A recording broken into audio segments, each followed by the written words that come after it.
হাতে এক দুদিনের ছুটি পেলেই ভ্রমণ পিপাসু বাঙালিরা ছুটে আসেন বোলপুর শান্তিনিকেতন ভ্রমণের জন্য। বোলপুর শান্তিনিকেতন বিশ্বকবি রবীন্দ্রনাথ ঠাকুরের প্রাণের শহর। একাধিক ঐতিহাসিক মুহূর্ত কবিগুরু কাটিয়েছেন এই বোলপুর শান্তিনিকেতনে এসে। রয়েছে বিশ্বভারতী বিশ্ববিদ্যালয়, এর পাশাপাশি রয়েছে রবীন্দ্রনাথ ঠাকুরের স্মৃতি বিজড়িত একাধিক দর্শনীয় জায়গা। আর সেই জন্য কারণে অথবা অকারণে মন চাইলেই পর্যটকেরা কিছুটা সময় কাটানোর জন্য ছুটে আসেন লাল মাটির শহর বোলপুর শান্তিনিকেতনে। তবে আপনি কি জানেন এই বোলপুর শান্তিনিকেতনের আগের নাম কি ছিল, আর কেনই বা আগের নাম পরিবর্তন করা হয়?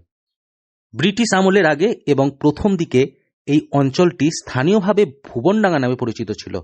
এই বোলপুর শান্তিনিকেতন, এই নামের অর্থ হল ভুবনের ডাঙ্গা বা উঁচু জমি, যেখানে বন্যার জল ওঠে না। অজয় নদের কাছাকাছি হলেও এই অংশটি তুলনামূলক উঁচু ছিল, তাই এই নাম রাখা হয় ভুবনডাঙ্গা।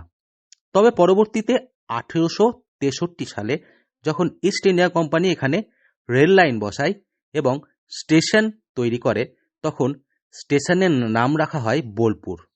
তখনও বোলপুর স্টেশনের পাশে বর্তমানে যে শান্তিনিকেতন লেখা হয় সেই নাম কিন্তু লেখা হতো না।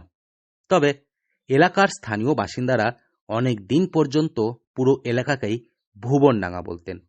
এমনকি রবীন্দ্রনাথের সময়েও 1901 সালে শান্তিনিকেতন প্রতিষ্ঠার আগে।